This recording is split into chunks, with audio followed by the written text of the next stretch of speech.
In studio right now is Republican Frederick Nichols, who is running for New York State Assembly, the seat currently held by Anthony Brindisi. Good morning. My apologies for tying you to a Frederick Douglass, who is a great African American in the history of course, an abolition of slavery and all of that. Was a great man. So I guess I could have picked someone. Couldn't pick anybody any better to make a mistake. Well, he's first an American that is black, American first. Yeah. Just like myself, I'm American first with African and Irish roots. And Frederick Douglass once said in his own writing that slaves and guns equal freedom. I'm a person that believes in the Second Amendment. I'm a person that believes in working hard and doing the right thing for the American people. I'm glad to be here to talk with you. I heard a lot of great things about you. Oh, and I'm sorry that our time was a little bit confusing. It's been a while You're since you got in here. So whatever they say, it's not true. All right. Well, let's talk about the fact that you're running for Assembly, and you have a big primary coming up on Thursday, and that is your opponent is Dennis Bova. So why should voters come out and select you as their candidate on Thursday? Well, first off, I'm the only person talking about fighting for the American people. And on my campaign trail all over Blossville and Stittsville and Frankfort and Ilion and Utica and Marcy, what I find is American people are hurt and they're complaining and they're upset that no one is fighting for them. No one is speaking up for them. And our politicians in office right now are not listening to them. Yeah. And so I'm the only one standing up to want to fight for the American people in the 119s. Also, I'm also believe in the sanctity of life. I believe in our Second Amendment's rights should not be infringed upon. I believe that school prayer should be back in schools, and I don't understand how come we don't have the Pledge of Allegiance going on in our schools. This is the United States of America.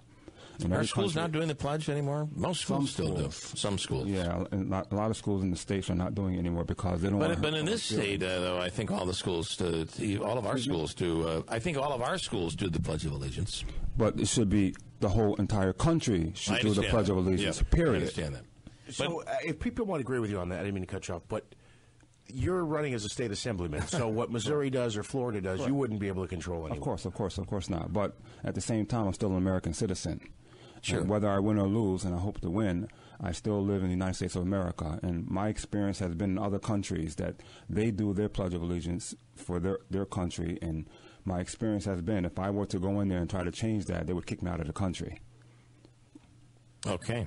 So talk about the things that are important to this assembly district. And, of course, there are several assembly districts throughout the state, but you in particular have to be concerned with what's happening in this one right here, which stretches from Rome into Utica and then over into Frankfort.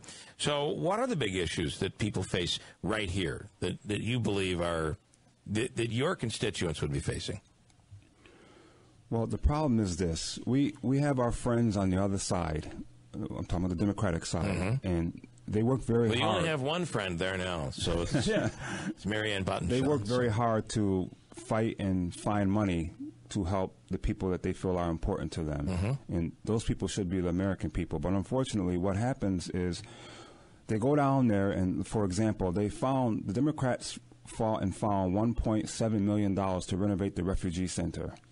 Okay, fine. We want to help our friends and our guests here.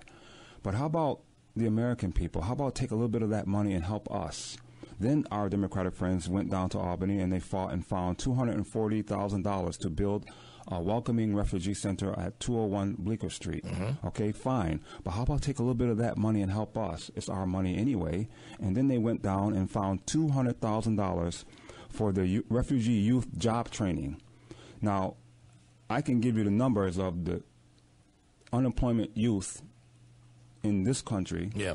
For example, black unemployment youth is 21%, white is about 9%, and Spanish is about 15% youth unemployment. So how can we have people going down to Albany, getting our money, bringing it back up here, and not even trying to find jobs or training for our own American youth? We're not saying we're against helping our foreigners, but we have to be able to help our American citizens and you first. Don't you think, though, the refugee center has played a huge role in the success of people in your district? Because without that refugee center and without the influx of refugees in Utica, we would be losing our major city status. I mean, we would be dropping down below 50,000 people, which would be a big, big problem for the city of Utica. Last year or so, they tried to make Utica a sanctuary city, and I don't think there was no one who tried to make it a sanctuary city. Well, they had the Citizens United and trying to pass certain.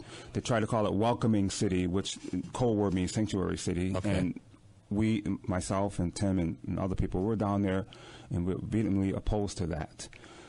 When you say that foreigners come here to make Utica better, no one can disagree with that. However, that's not the right question. The question is, when people come to the area, who are they? How does that impact the people that are there? Especially in the...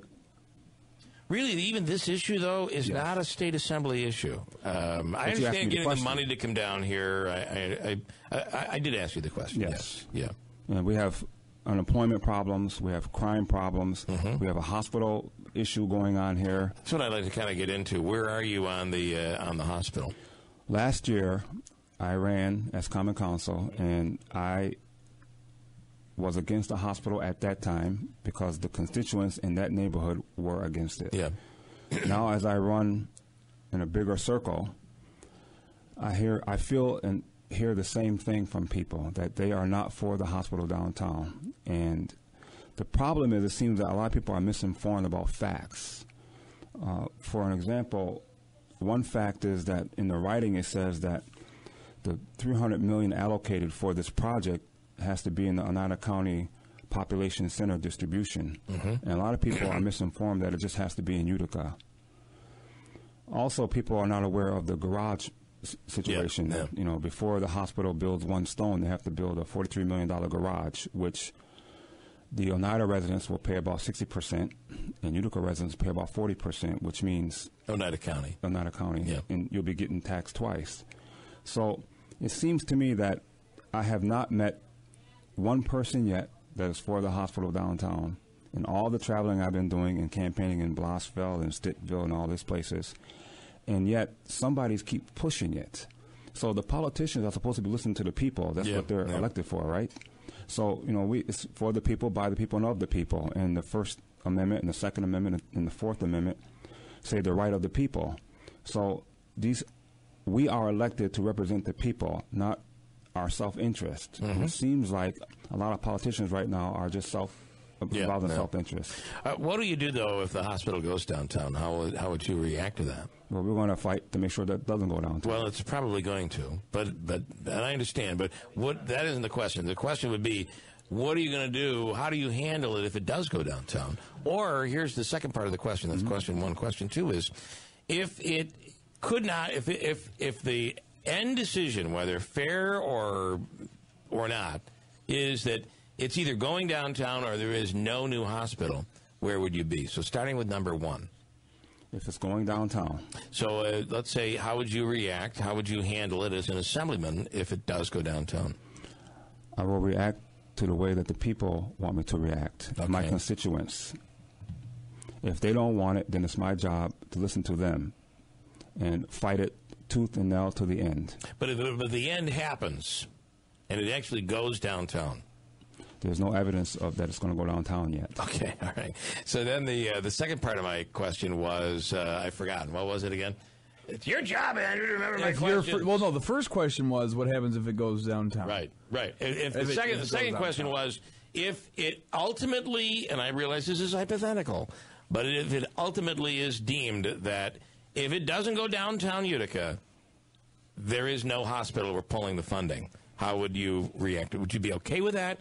Or would you be like, all right, well, if it's got to go downtown, we'll just put it downtown? I want jobs to come here and to people to work and to be employed.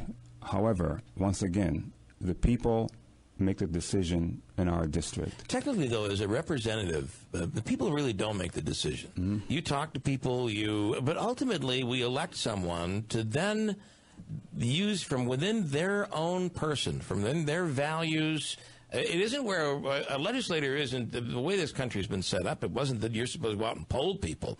It is that you talk to people, and then ultimately you form a decision. And if we, as constituents, decide that you are not representing us properly, then we look to elect someone else, right? That's why you have town hall meetings, to get the feel of the pulse of the people. All right, fair enough. Manaski. Something you said about the legislation, that it would have to be in the population center of Oneida County. I got the impression you're disputing that it doesn't have to be, that Utica isn't the population center. The legislation says that the money that was allocated for the building and the construction of the hospital, Oneida County Population Center distribution. That's what the legislation says. But we have people out here who are toting falsehoods. When I campaign, I talk to people, and they tell me they're against a hospital downtown, being built downtown, but they say, well, it's already a done deal. It has to be in Utica. I said, well, who told you it has to be in Utica? Well, that's what they said. Well, who said? And I can never pinpoint to who's saying this. But anyway, as the writing says, one more time, it's the Oneida County Population Center distribution. So if it's not Utica, then I guess if it's not Utica, where is it? Or what would be your interpretation of the way that legislation's written? That Utica is a part of the population distribution, and if you take a 10-mile radius, and you will find that it encompasses St. Luke's, and further on, I think like Whitestown, Whitesboro, New Hartford, Washington Mills, and even a little bit further than that. So just imagine for a second, Utica is a population center distribution, and downtown you have a radius, and then you go out 10 miles from that area. Gotcha. And then it encompasses all those areas. Your preferred site. Where would you want to see it? Yeah, where would you want to see it? Well, I want to see it at St. Luke's because of a few reasons. One, I don't think the taxpayer should be on the hook to pay for a garage that costs $43 million. We would have to pay about, according to Mohawk Valley Health Association's own numbers, we would have to pay about $680,000 a year for the next 30 years. I don't think the taxpayer should be hooked for that. All right. So we have your take on that. And I think your opponent, by the way, Dennis Bova, has also come out against the hospital going downtown. Your ability, though, as an assemblyman to stop it, do you feel you have the power to be able to stop the project as an assemblyman? The people in the 119th have the power to stop it. Okay, all right. Lou is on the line right now from Utica, wants to ask a question. Lou, you're on with Frederick Nichols. He's running in the Assembly Republican primary on Thursday. What's your question? Hey, good morning, Frederick. So on the hospital, you suggest that the people are adamantly against the downtown location. But we did have an election, and all of the anti-hospital downtown people lost in the Common Council race. Mr. Zecca heavily advertised his antagonism towards the hospital, and he was soundly defeated. He took 5th out of 6 candidates. So I think it's pretty obvious that people did speak in the election, and that's where they're supposed to speak. And that was within the footprint, right? Even people within the footprint of the hospital, not just throughout the city of Utica, did not bode well in that election as well. Do you want to add something? Well, yeah, you're right there. One of the Common Council districts in the district that actually lost is home to that downtown location, and he was soundly defeated also. But fifth out of 6 for someone who I saw more advertisements for Mr. Zecca than I did for the other 5 candidates combined. Quite frankly, everybody in the city knew that he was essentially a one-issue candidate. He was crushed in the election. The people did speak, Frederick. I mean, to go around blindly saying that they didn't have a voice, it's just false. All right. Do you have a question, or you just wanted to make that comment? Oh, well, yeah. Well, okay. That's the comment. I wonder what his response is. Let him respond. Go ahead. First off, all the people that I've talked to, and there's been hundreds and hundreds and hundreds of them, at first when I ran for Common Council, and we have to remember that in the city of Utica, Democrats are always stronger than Republicans. And outside of Utica, the Republicans are a bit stronger. So the point is this. There are people who are for the hospital downtown. I haven't met them. Okay, fair enough. All right. Sue has a question. And quickly in Utica, I'm almost running out of time here, Sue, so quickly with your question. Okay, well, you're going to meet somebody now that's in favor of the hospital downtown. Just out of curiosity, you want it on the St. Luke's campus. I'd like to know what your plan is if they build it on the St. Luke's campus. What are they going to do with all these patients, people that are intensive care, people that need surgery? All right, I get your point. So what do you think on that, Frederick? I'm not understanding her question. She's asking you, how would you do it with, what do you do with all the people there? How do you operate a hospital there and build a new hospital Well, there? they built on-site there already. They've added on. Yeah, so you can have a hospital functioning and build on at the same time. Tough to be a Republican in the Assembly. You'll be in the minority. How will you get anything done? 15 seconds here. Well, you have to advocate friendships in connection with other people, and at the same time, you have to go there with a set of principles that you believe in. All right. And at the same time, try to work together with people. You believe people should vote for you on Thursday? Absolutely. Republicans, all right. Frederick Nichols, thank you so much for taking the time. I appreciate it. We'll break. Hold on tight. In studio, Republican Frederick Nichols is running for Assembly. And it's the seat that currently is held by Anthony Brindisi. Of course, he is running for Congress. It was thought that maybe we were up against the clock, and I didn't give you time to be able to do a proper close, and I don't want you to leave without doing that. So I want to give you that opportunity. I'll give you a couple of minutes here, Frederick Nichols. Thank you very much to be here and your listeners. And your vote for myself, my name is Frederick Nichols, on Thursday, September 13th. You're going to be voting for a person who's going to be fighting for the American people first. Repealing the SAFE Act is important to me. I'm the only pro-life candidate, and it's in my information, my packet, you can see. I also believe in fighting for Christian values and Christian family values. I think it's the only pro-life in the Republican primary. Correct. Yeah. And also, lastly, I think it's important that we have two jobs in going for the Assembly seat. One is to go to Albany to legislate Republican values that we believe in and try to work with other people on the other side, and be able to go into these schools and talk to these kids and let them know that they're not a victim, they're not entitled to anything, and nobody owes you anything. I was a kid that came from poverty. I was a high school dropout, no mother, no father, and I pulled myself up with hard work and hitting the pavement. I went from an F student to get my master's degree. So I know what it takes to do that, and I think a lot of these kids need role models to teach them how to do this kind of thing. Mm-hmm.